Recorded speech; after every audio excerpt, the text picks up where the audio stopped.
Que a graça de nosso Senhor e Salvador Jesus Cristo esteja sobre cada um de nossos ouvintes. É com imenso prazer, uma alegria em nossos corações, poder estar chegando uma vez mais no vosso lar com o programa A Voz do Pastor, e sempre agradecemos a Deus pela oportunidade que Ele tem nos concedido de poder anunciar esse Evangelho Santo, essa esperança viva, essa esperança que jamais vai falhar, porque todos aqueles que têm fé em Jesus Cristo e tomam Deus em sua palavra, eles nunca serão abalados, porque Jesus disse: os céus e a terra passará, mas as minhas palavras não hão de passar. Então, ouvintes, que Deus os abençoe mais esta programação e que a palavra de Deus possa penetrar profundamente no coração de cada um daqueles que nos ouvem e assim produzir aqueles frutos, o fruto do arrependimento no coração do pecador, o fruto do incentivo, do encorajamento no coração daqueles que já estão caminhando por essa fé. Assim que Deus os abençoe. Nós estaremos lendo nessa oportunidade a palavra de Deus no livro de São Lucas, capítulo 24, versículo 45 até o versículo 48. Mas antes de nós lermos essa escritura que citamos, nós vamos ouvir um hino e após esse hino estaremos lendo então a palavra de Deus.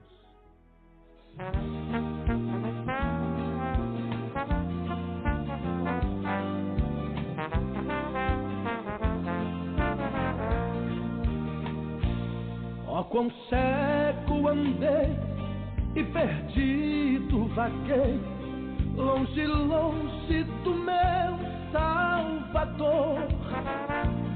Mas do céu ele desceu e seu sangue verteu pra salvar um tão pobre pecador. Foi na cruz, onde um dia eu vi meus pecados castigados em Jesus.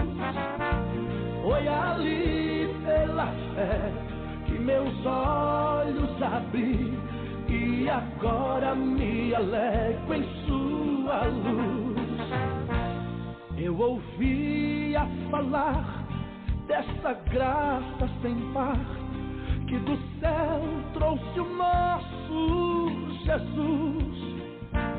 Mas eu surdo me fiz, converter-me não quis ao Senhor que por mim morreu na cruz. Mas um dia senti, meu pecado eu vi, sobre minha espada da lei. Apressado fugi, em Jesus me escondi e abrigo seguro nele achei.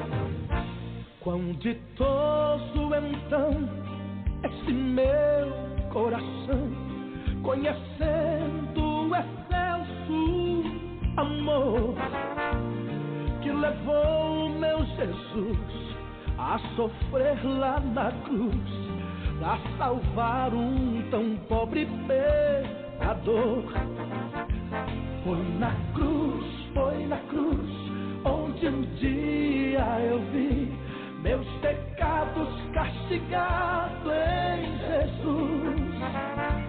Foi ali pela fé que meus olhos abri e agora me alegro em sua luz.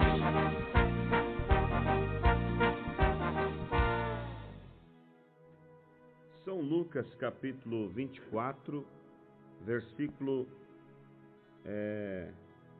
46, 45 a seguir. Então abriu-lhes o entendimento para compreenderem as Escrituras.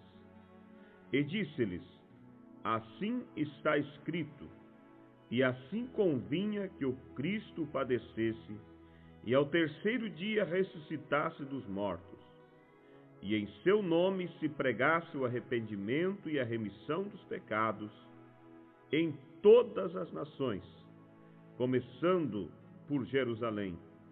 E destas coisas sois vós testemunhas. Que Deus abençoe, assim, acrescente suas bênçãos, né? A palavra que foi lida nessa oportunidade.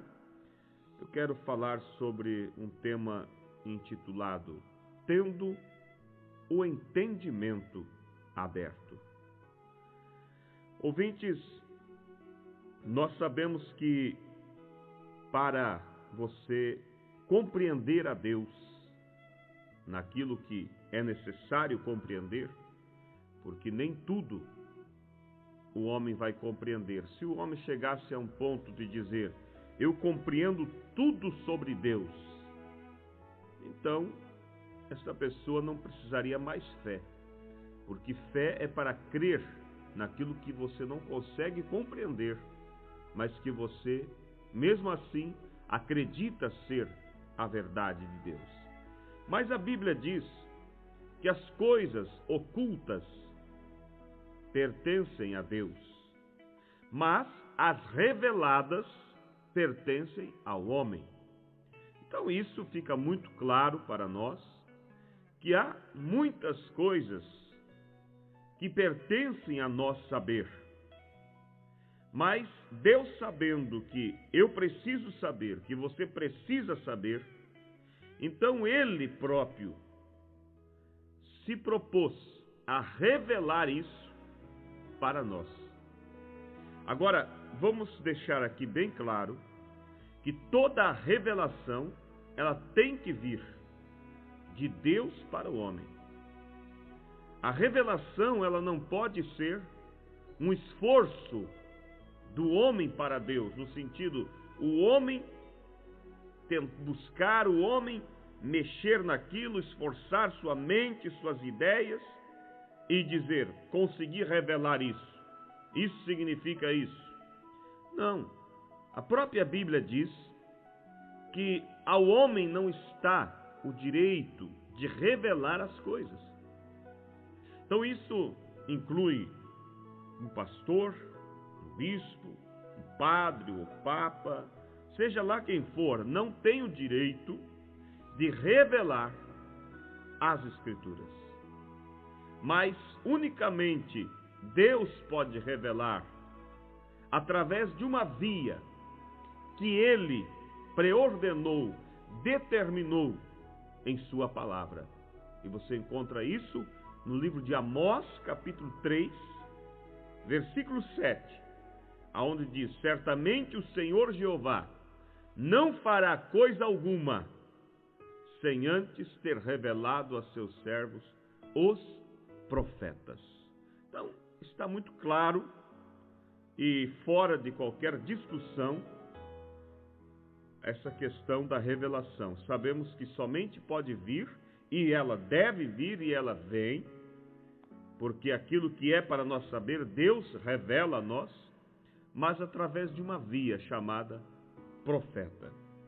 Mas quando falamos profeta, não estamos, ouvintes, quero que você compreenda, não estamos dizendo alguém com um dom de profecia. Porque em uma igreja pode ter pessoas que têm dom de profecia, mas isso não significa que ele é um profeta. Porque um profeta maior, um profeta, a Bíblia diz que, como disse a Jeremias, desde o ventre da sua mãe escolhi, e as nações te dei por profeta. Então um profeta, ele já nasce com esse ministério, e ele tem esse dom, e em cada tempo específico Deus só tem um profeta, não há mais do que um profeta ao mesmo tempo, mas Deus levanta aquele profeta com uma mensagem para aquele determinado período de tempo, e aquele profeta torna-se a boca de Deus. É como vocês vêem na Bíblia tantos profetas, como Jeremias, Isaías, Abacuque, são profetas maiores que Deus levantou com uma mensagem para um determinado tempo. E eles, então, eram a boca de Deus para revelar os segredos e os mistérios de Deus para aquele tempo. Mas, para o dia em que nós estamos vivendo hoje, ouvintes, alguém pode pensar, será que ainda Deus trabalha por profetas? Toda pergunta bíblica exige uma resposta bíblica e toda pergunta bíblica tem uma resposta bíblica. Mas para você responder uma pergunta como essa, você tem que ir para as Escrituras e ver o que é que a Bíblia diz referente a isso. Você não pode tomar o que diz um amigo seu, ou um pastor fulano de tal, ou aquele mestre e assim por diante. Você tem que tomar o que diz as Escrituras. E a Bíblia diz que Deus, nos últimos dias, e ele especifica bem, dizendo que seria antes da segunda vinda de Cristo, ele diz que enviaria um profeta sobre a terra. Um profeta com a unção de Elias sobre ele. Porque primeiramente houve o Elias, o tisbita, lá nos tempos antigos, antes do próprio Cristo estar na terra. Aquele Elias se levantou contra Jezabel, se levantou contra a idolatria, contra os falsos profetas. E Deus se agradou daquele ministério, porque era um ministério obediente e destemido. A tal ponto que Deus determinou enviar aquela unção mais vezes sobre outros profetas. E a segunda vez que Deus enviou aquela unção de Elias foi sobre o próprio Eliseu. Lembra que Eliseu disse para Elias, eu quero a porção dobrada do teu espírito. E Elias disse, você receberá isso se você ver eu ser tomado de ti. A terceira vez que Deus enviou a unção de Elias sobre um profeta foi sobre João Batista. Porque João Batista veio no espírito e virtude de Elias. Pode ver que as características do ministério dele foi as mesmas características do velho Elias. Se levantando contra o pecado, contra Herodias, e simplesmente tendo coragem de dizer o que era errado. Você encontra em Lucas capítulo 1, versículo 17, a Bíblia dizendo que sobre João Batista estava a virtude de Elias para converter o coração dos pais aos filhos. Isso aponta para que João Batista estava convertendo o coração dos pais da lei para que cresce na graça que estava nascendo através de Cristo. Então, a quarta vez que esse ministério se manifesta é agora. Exatamente, ouvinte, no tempo que eu e você está vivendo. Sobre o profeta Elias, de Malaquias capítulo 4, versículos 5 e 6. Aonde a Bíblia diz, eis que eu vos envio o profeta Elias, antes que venha o grande e terrível dia do Senhor. E ele converterá o coração dos pais aos filhos. Aí se referia ao João Batista, que converteu o coração dos pais da lei para os filhos que nasceram na graça.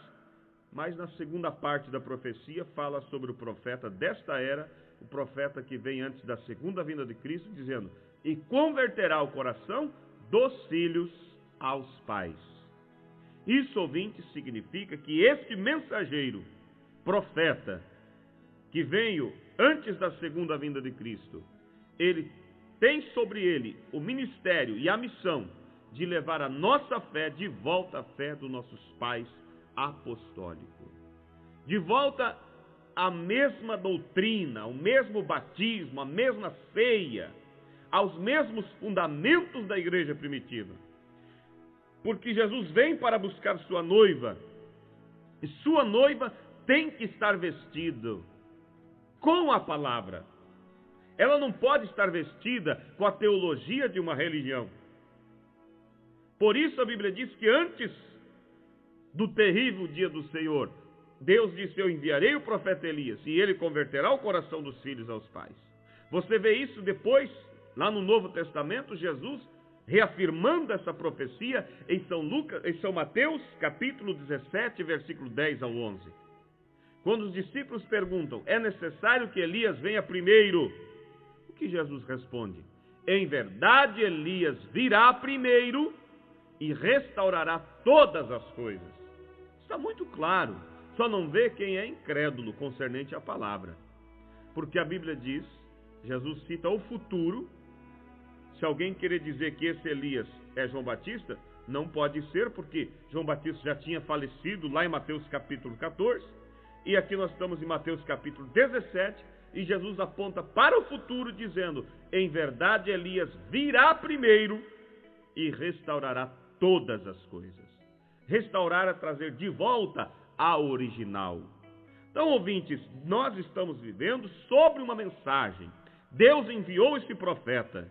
E o que nós pregamos aqui é a mensagem deste profeta. E essa mensagem não é outra coisa a não ser um retorno à fé dos apóstolos. Um retorno ao mesmo batismo. Por exemplo, a escritura que nós lemos aqui.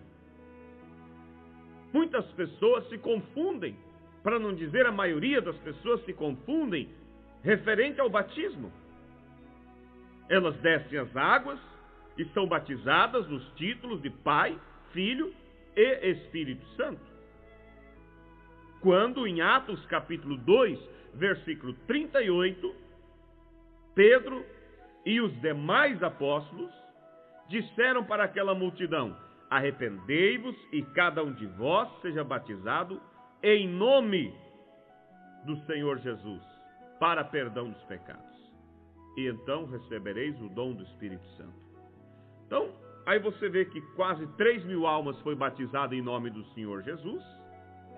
E aí você vai por todo o restante do livro de Atos, porque Atos quer dizer os feitos dos apóstolos, ou seja, o que eles fizeram ficou registrado ali. E você vê que todas as vezes que eles batizaram foi em nome do Senhor Jesus Cristo. Aí é onde muitos dizem, bem, mas se Jesus mandou batizar em nome do Pai, do Filho e do Espírito Santo, por que que Pedro batizou em nome do Senhor Jesus Cristo? Ouvintes, não há contradição na Bíblia. O que falta é a pessoa ter a revelação. Por isso que eu disse aqui no início, que as coisas, o que o homem precisa, Deus revela ao homem, mas pelo canal que Deus escolheu, através do seu mensageiro profeta. Então, o que nós vemos aqui, ouvintes, é que em Mateus capítulo 28, versículo 19, Jesus deu a ordem dizendo, ide e batizai em nome do Pai, do Filho e do Espírito Santo. Você observa que claramente Jesus está pedindo um nome, ide e batizai em nome do Pai. E aí eu deixo a pergunta, Pai é nome? Filho é nome? Espírito Santo é nome? Não. Você que me ouve, se você tem família, você é pai. Você é esposo porque tem uma esposa. Você é filho porque tem um pai. Mas o teu nome não é pai, nem filho, nem esposo. Tu tens um nome. Assim era Jesus. Ele é pai, filho e Espírito Santo. Por quê? Em Jesus habitava o Pai. Aquele corpo chamado Jesus foi gerado no ventre de Maria, quando o grande Espírito Santo gerou. Mas depois que aquele corpo nasceu do ventre de Maria, o mesmo Espírito Santo que o gerou entrou e habitou ali dentro. Então, ali estava o quê? Não uma segunda pessoa da Trindade, mas Deus em carne. Deus feito carne. Jesus é chamado de filho porque ele foi gerado pelo grande Espírito Santo. E o Espírito Santo o gerou ali e, ao gerar, recebeu o título de pai, por gerar. Mas aquele corpo recebeu o título de filho. Mas quem é que habitou naquele corpo? O mesmo Espírito Santo que o gerou. Então, Jesus não era um segundo Deus. Era o próprio Deus em carne. Então, Pai, Filho e Espírito Santo são três manifestações de um Deus. Ele se manifestou como Pai, gerando aquele filho. Ele se manifesta como Filho ao nascer, aquele corpo ao nascer. E hoje ele se manifesta como Espírito Santo na igreja. Mas não é 3 pessoas, é um Deus em 3 manifestações. E esse Deus tem um nome. E quando Jesus disse, ide e batizar em nome do Pai, do Filho e do Espírito Santo, ele estava pedindo o nome. Vai e batize em nome do Pai, do Filho e do Espírito Santo. Mas qual é o nome? Já falamos aqui que Pai não é nome. Pai é o título daquele que gera. Filho é um título que recebe quando é gerado. E Espírito Santo também é um título. Mas qual é o nome então do Pai, Filho e Espírito Santo? Senhor Jesus Cristo. Esse é o nome. Então, quando nós vamos ser batizados, devemos receber o nome do Pai, do Filho e do Espírito Santo. Mas o nome qual é? O nome é Senhor Jesus Cristo. É como você dizer para o filho, filho, vai no mercado e compre tal coisa no nome do Pai. O menino vai ter que ir lá marcar no seu nome. Se o seu nome é João, vai marcar no nome do João. Agora, que tal chegar lá e dizer, marca aí no nome do Pai. E o dono do mercado escreve, Pai deve R$50. Ele nunca vai receber. Quantos pais existem? Ah, mas o menino falou, marca no nome do Pai. Sim, mas qual é o nome do Pai dele? Você tem que saber o nome do Pai dele para que possa marcar no nome certo. Quando Jesus disse, ide batizar em nome do Pai, do Filho e do Espírito Santo, ele pediu o nome. E qual é o nome? Senhor Jesus Cristo. Por isso, ouvintes, depois que Jesus disse, ide batizar em nome do Pai, do Filho e do Espírito Santo, a Bíblia diz aqui, ó, e abriu o entendimento para que compreendesse as Escrituras. Jesus teve que revelar a eles, abrir o entendimento deles para compreenderem qual era o nome do Pai. Veja, e disse-lhes, assim está escrito, e assim convinha que o Cristo padecesse e ao terceiro dia ressuscitasse dos mortos, e em seu nome se pregasse o arrependimento e a remissão dos pecados em todas as nações, começando por Jerusalém. Então aqui está muito claro que Jesus disse que o entendimento deles foram abertos para compreender as Escrituras e entenderem que era no nome daquele que morreu que eles deveriam batizar. E qual é o nome daquele que morreu? Senhor Jesus Cristo. Então, ouvintes, Deus tem nos revelado essas verdades nesses últimos dias. Entre essas e tantas outras, só que o tempo não nos permite falar, mas vocês que têm acompanhado o programa, vocês sabem que a cada programa nós abordamos um ponto. Porque Deus revelou, Ele prometeu, a Bíblia diz assim, ó, no tempo da tarde haverá luz. E essa luz veio, essa luz raiou através da mensagem de um mensageiro prometido nas Escrituras. Um profeta que a Bíblia diz que iria converter o coração dos filhos de volta aos pais.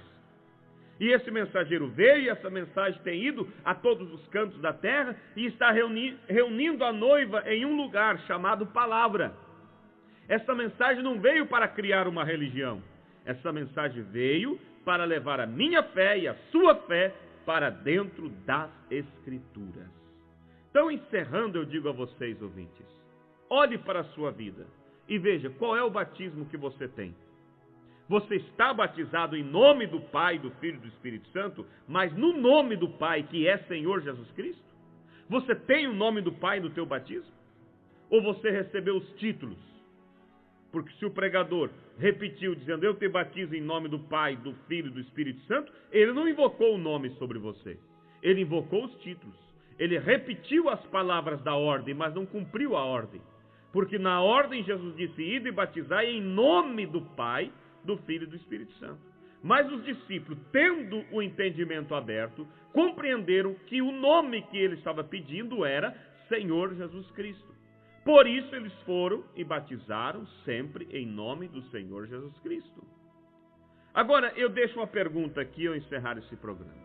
Por que é que alguém tem dificuldade de batizar como a Bíblia batiza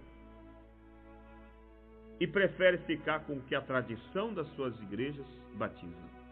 Porque tem uma coisa, ouvintes, sempre, até por volta do ano 303, por ali, o batismo sempre era registrado em nome do Senhor Jesus Cristo.